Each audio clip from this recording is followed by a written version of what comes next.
할렐루야. 오늘 주님을 사모하며 이 자리에 나오신 여러분을 진심으로 축복합니다. 이 시간 우리를 찾아오신 하나님의 말씀에 은혜 받는 시간 되기를 간절히 소망합니다. 오늘은 스승의 날입니다. 사실 유네스코에서 이 지정한 세계 교사의 날은 10월 5일인데 우리나라는 5월 15일을 스승의 날로 정했습니다. 여러분 5월 15일이 무슨 날인지 아시나요?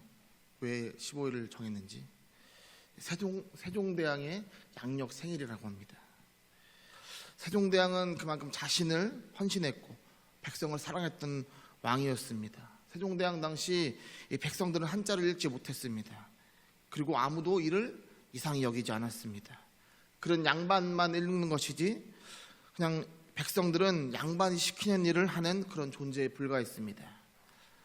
그러나 세종대왕은 만백성이 쉽고 편하게 쓸 수 있는 훈민정음을 창제했습니다. 이유는 하나입니다. 백성을 사랑했기 때문입니다. 그 결과 오늘날 세종대왕을 결의 큰 스승 이렇게 여겨서 스승의 날을 5월 15일로 정했답니다. 사랑하는 성도 여러분, 그만큼 사랑이라는 것은 인간에게 매우 필요하고 중요한 것입니다. 오늘 우리가 이 자리에서 예배를 드릴 수 있는 이유가 무엇입니까? 바로 예수 그리스도의 십자가 사랑 때문인 줄 믿습니다. 예수님의 죽으심으로 인해서 성소의 휘장이 위로부터 아래까지 찢어져서 둘로 나뉘어졌습니다. 그로 인해 구약시대에는 함부로 들어갈 수 없었던 그 장소에 이제 우리는 하나님 아버지의 자녀의 신분으로 예배의 자리에 서게 되는 줄 믿습니다. 여러분, 이것이 얼마나 큰 사랑입니까? 주일날 우리는 카네이션을 성도님들에게 이렇게 달아드렸는데요. 여러분, 카네이션의 꽃말은 감사입니다. 바라옵긴 오늘 이 예배를 통하여 하나님께 우리의 감사한 마음을 올리는 시간 되기를 간절히 소망합니다. 첫째 필리비가 요즘에 이제 그림을 좀 그리기 시작합니다. 그래서 지난 주 중에 종이에 막 열심히 카네이션을 막 그립니다. 어버이날도 있고 하니까 저는 속으로 저나 이제 아내를 주려고 그리나 보다 했더니 다 그린 그림을 잘라달라고 선생님 갖다 드려야 된다고 이렇게 얘기하더라고요. 가끔 이제 필리비가 자신이 좋아하는 초콜릿이나 이 젤리 같은 것을 선생님이 준다고 가져갈 때가 있습니다. 이제 아이를 유치원에 데려다 줄 때 인사를 마치고 들어가다가 제가 이제 지켜보는데 복도에서 선생님을 만나면 행복한 모습으로 이제 자신이 준비한 선물을 드립니다. 분명 별것 아님에도 불구하고 선생님도 그 마음을 아시고 기뻐해 주시면서 받아줍니다. 여러분, 오늘 시간 우리가 감사로 주님 앞에 나아갈 때 주님의 마음이 어떠실까요? 제가 오늘 둘째 리오니를 5일 만에 만났는데요. 5일 동안 외갓댁에 갔다가 왔습니다. 저 3층에서 제가 리오니에게 리오나 하고 두 팔을 딱 벌렸습니다. 그럼 막 뛰어오더니 두 발을 점프해서 저한테 딱 안깁니다. 주님이 바로 이런 마음이실 줄 믿습니다. 주님이 우리가 감사로 주님 앞에 나아갈 때, 주님 사랑합니다 하고 나아갈 때 주님이 이렇게 기뻐 받으실 줄 믿습니다.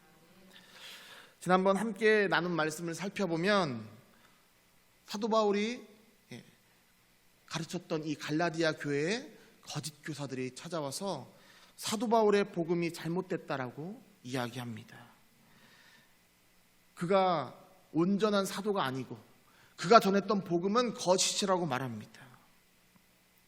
비록 자신이 과거에는 유대교인으로서 잘못을 했지만 그는 변화되었고 그로 인해서 자신이 오히려 그 변화된 모습을 가지고 사람들이 자신의 얼굴은 알지 못하지만 자신의 그 변화된 모습을 전도하는 데 도구로 사용되어서 자신이 너무 감사하고 하나님께 영광을 돌릴 수 있어서 감사하다라는 이런 고백을 하던 그런 말씀이었습니다.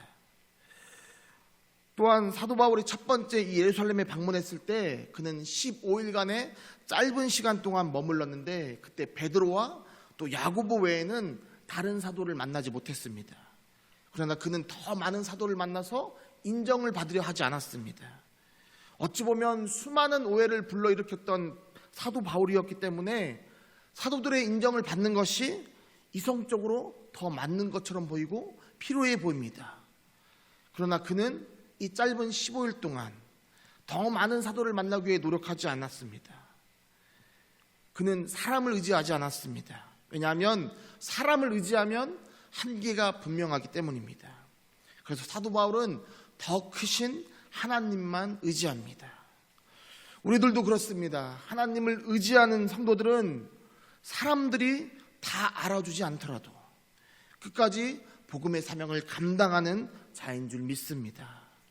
형편이 좋지 않을 때, 사람들이 도와주지 않더라도 하나님을 의지하는 성도들은 낙심해서는 안 됩니다.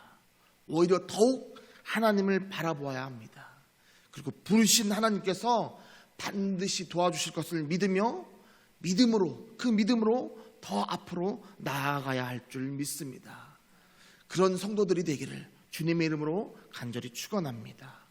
우리 함께 반드시 내가 너를 축복하리라 함께 찬양하겠습니다.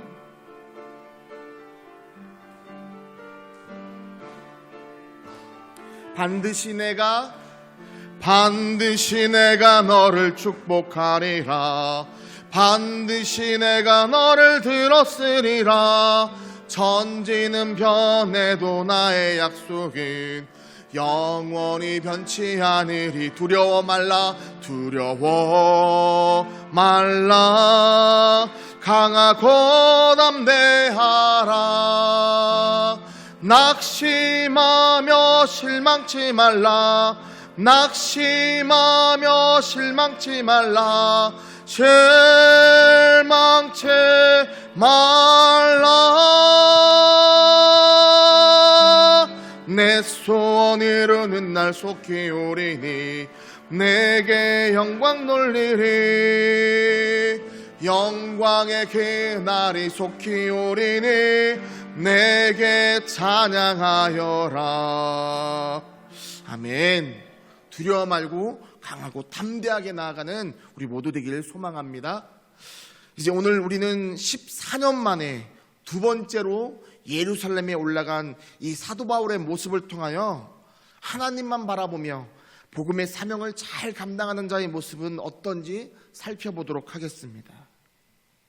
첫 번째, 그는 자신의 행동은 예수 그리스도의 계시를 따라 행동했다라고 고백합니다. 여러분, 과연 이 사도 바울이 말한 이 계시를 따라 행동했다는 것이 어떤 의미일까요? 무엇을 말하는 걸까요? 그는 바나바와 함께 디도를 데리고 예루살렘에 방문합니다. 그리고 자신이 이방인들에게 전했던 복음을 예루살렘에서도 전하면서 검증을 받습니다. 그런데 이 모든 것이 바로 계시에 따른 행동이라고 그는 고백합니다. 우리 본문 1절 2절 말씀을 함께 읽겠습니다. 14년 후에 내가 바나바와 함께 디도를 데리고 다시 예루살렘에 올라갔나니 계시를 따라 올라가 내가 이방 가운데서 전파하는 복음을 그들에게 제시하되 유력한 자들에게 사사로이 한 것은 내가 다름질하는 것이나 다름질한 것이 헛되지 않게 하려 함이라. 아멘. 바나바는 바울과 처음부터 함께 했던 사람입니다. 특별한 것은 이곳에 디도를 함께 데리고 올라갔다는 것입니다. 여러분, 디도가 어떤 사람입니까? 디도는 헬라인입니다. 즉 이방인이었습니다. 그러나 바울에 의해서 복음을 듣고 그리스도인이 된 사람입니다. 그는 안디옥 교회 출신이었고 그리스도인이 된 이후에는 바울의 좋은 동역자로서 복음의 사명을 잘 감당하는 그런 그리스도인이었습니다. 그래서 바울은 성경에 그를 이렇게 표현합니다. 우리 함께 고린도후서 8장 23절 전반부 말씀을 함께 읽겠습니다. 디도로 말하면 나의 동료요 너희를 위한 나의 동역자요. 우리 디도서 1장 4절 말씀 전반부의 말씀도 함께 읽겠습니다. 같은 믿음을 따라 나의 참 아들 된 디도에게 편지하노니. 그렇습니다. 바울은 디도를 나의 동료, 나의 동역자, 나의 참 아들, 믿음의 형제 등 이 다양한 언어로 그를 표현하면서 그를 같은 믿음을 가진 자라고 고백합니다. 그만큼 디도는 바울에게 믿을 수 있는 사람이었고 신뢰할 수 있는 사람이었습니다. 그래서 교회 전승에 따르면 첫 번째 그 로마 감옥에서 바울이 풀려난 뒤에 이 바울은 디도를 그레데섬 감독으로 임명하고 자신이 마치지 못했던 일들을 그에게 맡겼다라고 이렇게 전합니다. 이런 디도였기에 자신의 사명의 열매와도 같았던 이 디도를 예루살렘에 데리고 올라간 것은 어찌 보면 당연한 것이었습니다. 그러나 바울은 이 당연한 일이 바울에게는 주님의 계시에 의한 일이라고 그는 고백합니다. 뿐만 아니라 복음을 전했던 일, 그리고 지금 예루살렘에서 복음을 전하는 그 일도 모두 주님의 계시에 따른 일이라고 고백합니다. 사랑하는 성도 여러분, 그렇다면 계시를 따른다는 이 말의 본질이 무엇일까요? 우리가 흔히 계시하면 꿈, 환상, 음성 이런 걸 생각할 수 있습니다. 그러나 계시의 본질은 환상을 보았냐, 음성을 들었냐가 아니라 자신의 모든 인생은 주님이 인도하신 것이고 삶의 주인이 바로 예수 그리스도라는 고백인 줄 믿습니다. 그래서 바울의 삶은 어떤 계산을 통해 이루어진 것이 아니라 예수님을 온전히 믿는 믿음 속에서 너무나도 자연스럽게 이루어진 일이라는 것입니다. 그렇게 그는 이방인에게 전하던 그 복음을 예루살렘에서도 전할 수 있었고, 심지어 유명한 사도들에게도 개의치 않고 자신의 복음을 검증할 수 있었습니다. 왜냐하면 자신의 삶을 주관하시는 삶의 주인 되신 분이 바로 예수 그리스도이기 때문이었습니다. 그가 전했던 그 복음은, 그 복음의 사명은 절대 헛된 것이 아니었습니다. 전직 언론인이었고 현재는 목회를 하고 계신 이 조정민 목사님이 계십니다. 그 조정민 목사님이 쓴 왜 예수인가라는 이 책에 보면 그분은 이렇게 이야기합니다. 은혜를 경험하면 인생에 지진이 일어납니다. 은혜를 경험한 사람들은 자신이 완전히 용납받았기 때문에 누구한테도 이래라 저래라 요구하지 않습니다. 라고 말합니다. 이 조정민 목사님은 전직 언론인이었습니다. 매우 똑똑한 사람이었고 매우 계산적인 사람이었습니다. MBC에서 기자로 시작해서 IMBC의 대표이사까지 역임했던 사람입니다. 그리고 2004년 퇴사를 하고 그다음에 목회자의 길을 걷게 됩니다. 예수님을 알지 못했을 때 직장 생활을 하던 당시에 하루는 집에 갔더니 자신의 아이가 감기에 걸려 있었습니다. 그때 아내에게 이렇게 소리쳤습니다. 집에서 놀면서 애 하나 제대로 똑바로 못 봐? 대체 뭘 하길래 애가 감기에 걸려? 라고 소리쳤습니다.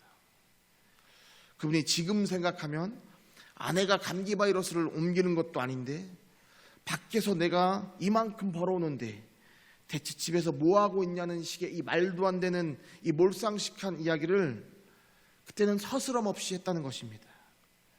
그러나 예수를 알지 못하던 그때는 그에게는 나는 돈을 버는 대신에 너는 애들을 잘 돌보고 살림을 잘해야 된다는 그런 암묵적인 거래, 교만이 자신 안에 있었다라고 고백합니다. 그러나 하나님을 만난 후 이 조정민 목사님은 스스로 나는 거의 바보가 되었다라고 고백합니다.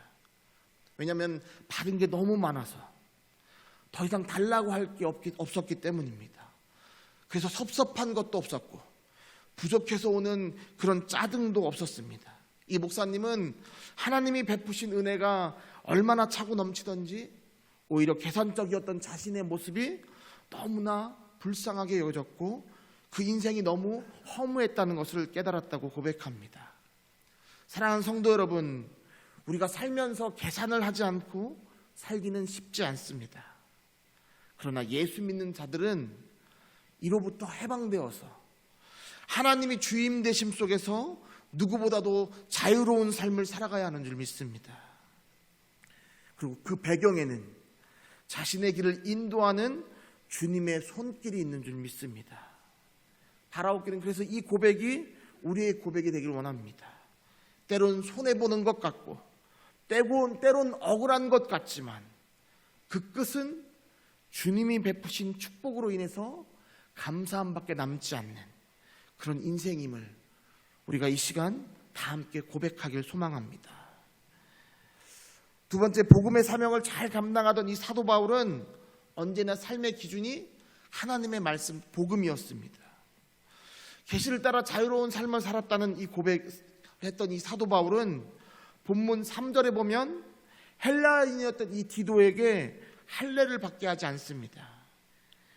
분명 사도행전 16장 3절에 보면 디모데에게는 할례를 받게 합니다. 우리 사도행전 16장 3절 말씀을 함께 읽어보겠습니다. 바울이 그를 데리고 떠나고자 할새 그 지역에 있는 유대인으로 말미암아 그를 데려다가 할례를 행하니 이는 그 사람들이 그의 아버지는 헬라인인 줄 다 알미르라. 그를 데려다가 할례를 행하니, 분명 바울은 디모데에게는 할례를 받게 했습니다. 그러나 오늘 본문을 보면 3절에 디도에게는 할례를 받지 않게 합니다. 이방인이 예루살렘 성전에 출입하기 위해서는 할례를 받아야 함에도 불구하고 바울은 이것을 강요하지 않습니다. 그 이유는 바로 가만히 들어온 거짓 형제들 때문이었습니다. 우리 본문 4절 말씀을 함께 읽어보겠습니다. 이는 가만히 들어온 거짓 형제들 때문이라. 그들이 가만히 들어온 것은 그리스도 예수 안에서 우리가 가진 자유를 엿보고 우리를 종으로 삼고자 함이로되. 여러분, 여기에서 말하는 이 거짓 형제들이 누구입니까? 유대주의적 규례들과 율법을 예수를 믿는 자들에게 강요했던 유대주의자들입니다. 여러분, 바울이 갈라디아 교회에게 왜 이 편지를 씁니까? 지금 갈라디아 교회에 몰래 침입해서 활동하고 있던 이 거짓 교사들은 잘못됐다는 이 실체를 밝혀주기 위함입니다. 왜냐하면 그들은 바울이 전하는 복음은 잘못되었다라고, 바울은 진짜 사도가 아니라고 주장했기 때문에, 그리고 그로 인해서 갈라디아 교회가 흔들렸고 갈라디아 교회 성도들은 자유가 아닌 억압된 그런 종과 같은 삶을 살아갔기 때문입니다. 그런데 그들이 어떤 사람입니까? 바로 바울이 오늘 두 번째 예루살렘에 방문했을 때 경험했던 유대주의자들과 같은 사람이라는 것입니다. 두 번째 예루살렘에 방문했을 때 그들은 디도의 할례를 문제 삼았습니다. 왜냐하면 유대주의자들은 율법 준수를 구원의 조건으로 여겼기 때문입니다. 분명 사도 바울을 전했던 이 복음은 구원은 그리스도의 복음만으로 충분하다라고 이렇게 전했는데, 유대주의자들은 복음의 율법의 행위를 더했습니다. 즉 유대주의자들은 그리스도의 복음만으로는 완전한 구원을 받을 수 없다라고 말하는 것입니다.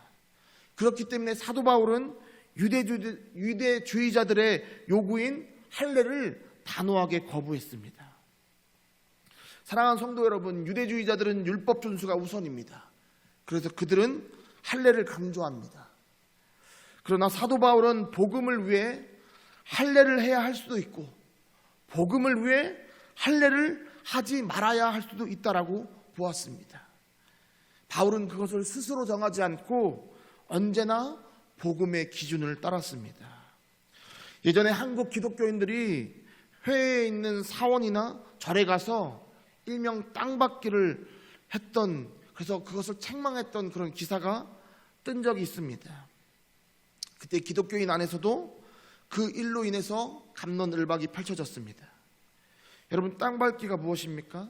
이스라엘 백성들이 무기도 들지 않고 여리고성을 7바퀴 돈 뒤 소리를 질렀을 때 여리고성이 무너진 거에서 탁 착안한 그런 행동입니다. 다시 말해서 우리도 여리고성의 앞에 그런 이스라엘 백성처럼 땅받기를 통해서 그들의 잘못된 종교를 무너뜨리자라는 이런 뜻에서 시작한 것입니다. 여러분, 이거 잘한 행동일까요? 잘못된 행동일까요? 어떤 사람들은 믿음 있는 행동이라고 말하고 또 어떤 사람들은 잘못된 행동이라고 말합니다. 아마 우리 중에서 생각이 다를 수도 있고, 그런데 이 모습에 이런 방점을 찍어주는 선교사들의 증언들이 나오기 시작했습니다. 이 현지에서 열심히 사역하고 있던 그런 선교사분들이 말하기 시작한 겁니다. 선교사들은 어렵게 선교지에 도착해서 그들의 언어와 문화를 배웁니다. 그들의 삶 속에 녹아내려져서 그들에게 복음을 전해야 하기 때문에 그들은 열심히 그들의 언어와 문화를 배웁니다. 우리나라 선교 역사를 보면 알겠지만 얼마나 많은 선교사들이 피와 땀이 녹여져 있습니까? 그래서 선교는 절대 쉬운 일이 아닙니다. 부단히도 노력해야 되고 때론 멈출 때도 있어야 하며 그럼에도 끝까지 꾸준히 그 길을 가야 하는 것이 바로 선교입니다. 그런데 한 무리의 사람들이 단기 선교를 잠깐 와서 그 장벽을 오히려 더 높게 쌓아놓고 간다는 것입니다. 선교사 분들의 입장에서는 피눈물을 흘릴 만한 일이라는 것입니다. 그런 행동들은 오히려 선교사들이 그동안 했던 모든 것을 빼앗아가는 행동이라고 오히려 선교사분들은 말합니다. 여러분, 만약 누군가가 우리 교회 망하라고 주변을 돈다고 생각해 보십시오. 그 사람들이 좋게 여겨지겠습니까? 그들이 믿는 종교에 대해 좋은 마음이 생기겠습니까? 선교지에 있는 사람들도 그렇다는 것입니다. 그런 모습은 오히려 선교에 담을 쌓아버리는 그런 행동이라는 겁니다. 물론 땅방을 하던 그 사람들의 그 마음, 하나님의 복음을 전하고자 하는 그런 마음은 알겠지만 여러분, 복음은 인격적입니다. 왜냐하면 하나님이 인격적이시기 때문입니다. 그래서 옳고 그름의 기준은 반드시 말씀이 되어야 하는 줄 믿습니다. 사도 바울 또한 이 말씀이 기준이었기에 그는 유대주의자들을 향해 이렇게 행동합니다. 우리 5절 말씀을 함께 읽겠습니다.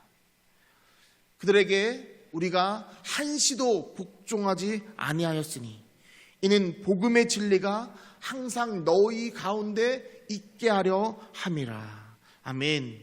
바울은 매우 똑똑한 사람이었습니다. 그렇게 그는 조금만 타협하면 편하다는 것을 누구보다 잘 알았을 것입니다. 그러나 그는 믿음의 사람이었습니다. 그렇기 때문에 그는 조금 타협하면 잠깐 편할 수 있지만 복음의 진리를 포기하면 영원한 생명을 잃는다는 이 사실도 너무나 잘 알고 있었습니다. 사랑하는 성도 여러분, 복음을 위해 받는 고난은 성도의 생명줄인 줄 믿습니다. 1920년대 미국에서 대학을 막 졸업한 한 청년이 있었습니다. 미시간 대학교를 졸업한 이 청년은 이제 미국에서 사업을 해야 되는데 무엇을 해야 될지를 고민합니다. 그러다가 문득 든 생각이 숙주나물이었습니다. 당시 미국에서 중국인이 판매하는 이 만두의 인기가 점점 올라가고 있었기 때문에 만두에 반드시 들어가는 이 숙주나물을 팔아야겠다라고 생각을 했습니다. 근데 저도 개인적으로 숙주나물 좋아하는데 이 숙주나물은 조금만 밖에 두면 잘 쉽니다. 숙주의 특성이 바로 쉽게 상하기 때문입니다. 특히나 1920년대 미국에서 유통되던 숙주들은 그래서 신선도가 좋지 않았습니다. 이 청년은 바로 이 점을 노려서 숙주나물을 그냥 파는 것이 아니라 유리병에 담아서 팔기 시작했습니다. 유리병에 담긴 이 숙주의 신선도를 보고 사라는 것이었습니다. 여러분, 어땠을까요? 장사가 잘 됐을까요? 아쉽게도 장사가 잘 되지 않았습니다. 물론 숙주나물이 만두에 들어갈 때 빠지지 않는 그런 재료인 건 맞지만 미국인들은 만두는 알아도 숙주나물은 알지 못했다는 겁니다. 그렇다 보니 포장하는 유리병 값만 비쌀 뿐 물건은 잘 팔리지 않았습니다. 그렇게 회사가 점점 어려워지는데 하루는 숙주를 실은 이 트럭이 교통사고로 인해서 전복되고 말았습니다. 그 안에 있던 유리병이 모두 깨져서 디트로이트의 교통을 마비시켜버렸습니다.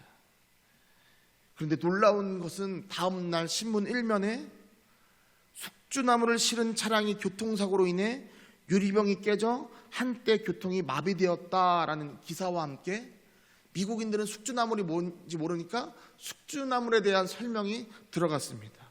숙주나물은 요즘 유행하는 만두의 불가결한 속재료이다 라고 뜬 것입니다. 여러분, 이 숙주나물에 대해서 전혀 알지 못했던 이 미국인들은 오히려 이 교통사고, 이 기사를 통해서 자신들이 좋아하는 만두의 속재료구나라는 것을 알게 되었고, 이때부터 이 숙주나물 사업이 날로 번창하게 되었다는 것입니다. 그럼 그가 모든 것을 정리한 뒤 조국을 위해 한국으로 돌아와서 제약회사를 설립하는데 그가 바로 유한양행을 설립한 유일한 박사였습니다. 훗날 그의 독립운동 사실이 알려졌고, 그래서 그는 그의 나라를 사랑하는 마음, 또 회사를 사랑하는 마음, 또 사원들을 사랑하는 그런 그 사업가로서 매우 유명한 인물 중에 한 명입니다. 사랑하는 성도 여러분, 우리 앞에 때론 고난이 펼쳐질 때도 있습니다. 그러나 그것이 나의 죄로 인한 것이 아니라면 그 고난을 통해서 역사하시는 하나님을 바라봐야 할 줄 믿습니다. 사도 바울은 더 쉬운 길과 타협하지 않고 오직 하나님을 바라보며 복음을 전했습니다. 그 결과 복음의 사명을 잘 감당했던 이 사도 바울은 다른 사도들에게 인정을 받기 시작합니다. 다른 사도들은 이 유대주의자들과 달리 사도 바울의 복음을 오히려 존중해 줍니다. 우리 본문 6절 말씀을 함께 보겠습니다. 유력하다는 이들 중에 본래 어떤 이들이든지 내게 상관이 없으며 하나님은 사람을 외모로 취하지 아니하시나니 저 유력한 이들은 내게 의무를 더하여 준 것이 없고. 여기서 유력한 이들은 바로 사도들입니다. 오히려 예루살렘의 사도들은 바울이 전하는 복음에 수정을 가하거나 또는 다른 내용을 가르쳐야 한다고 주장하지 않았습니다. 왜냐하면 바울이 전하는 복음이나 예루살렘에서 사도들이 전하는 복음이 모두 예수 그리스도의 동일한 계시에서 온 것이기 때문이었습니다. 다만 베드로의 사역과 바울의 사역의 차이가 있다면 그것은 복음을 전하는 대상이 달랐다는 것입니다. 즉 베드로는 할례자들에게, 바울은 무할례자인 이방인들에게 복음을 전하는 사명을 감당했다는 것입니다. 이처럼 어느덧 바울은 그가 전했던 이 복음이 자신의 신분 증명이 되었습니다. 우리 9절 말씀도 함께 읽겠습니다.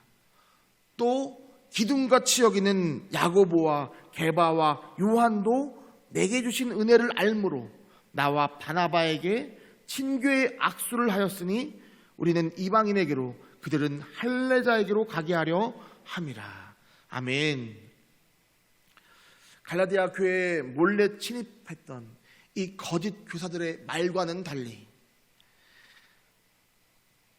사도였던 이 야고보와 베드로와 또 요한은 하나님이 바울에게 베푸신 은혜를 통하여 바울과 바나바에게 친교의 악수를 청했고 자신들을 동역자로 바라보았다라고 바울은 그래서 당당하게 고백할 수 있었던 것입니다.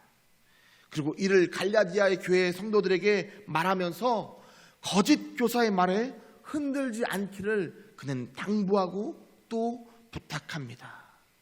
마지막으로 바울은 10절에 사도 바울이 당부한 말씀을 기록하는데 그것은 그리스도의 복음을 믿는 자라면 반드시 할 수밖에 없는 이름을 피력합니다. 바로 가난한 자들을 기억하고 그들에게 복음을 전하며 구제하는 일이었습니다.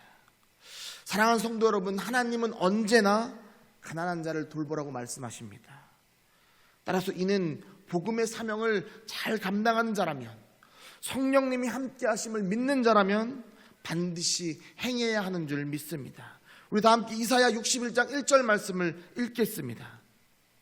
주 여호와의 영이 내게 내리셨으니 이는 여호와께서 내게 기름을 부으사 가난한 자에게 아름다운 소식을 전하게 하려 하심이라. 나를 보내사 마음이 상한 자를 고치며 포로된 자에게 자유를, 갇힌 자에게 노임을 선포하며. 사랑하는 성도 여러분, 가난한 자들을 구제하고 마음이 상한 자, 포로되고 갇힌 자들에게 복음을 전하는 것은 복음의 사명자라면 반드시 행해야 하는 일입니다. 바라옵기는 금암절교회 모든 성도들이 어떤 상황에 있든 어떤 환경 속에 있든 복음의 자유를 누리며 타협 없이 가감 없이 그 복음을 말씀과 행동으로 전하는 주님의 백성들 되기를 간절히 축원합니다. 스승의 날을 맞이하여 우리의 참된 스승인 주님을 믿고 따르며 순종하겠다고 다시 한번 다짐하는 복음의 사명자들 되기를 주님의 이름으로 간절히 축원합니다.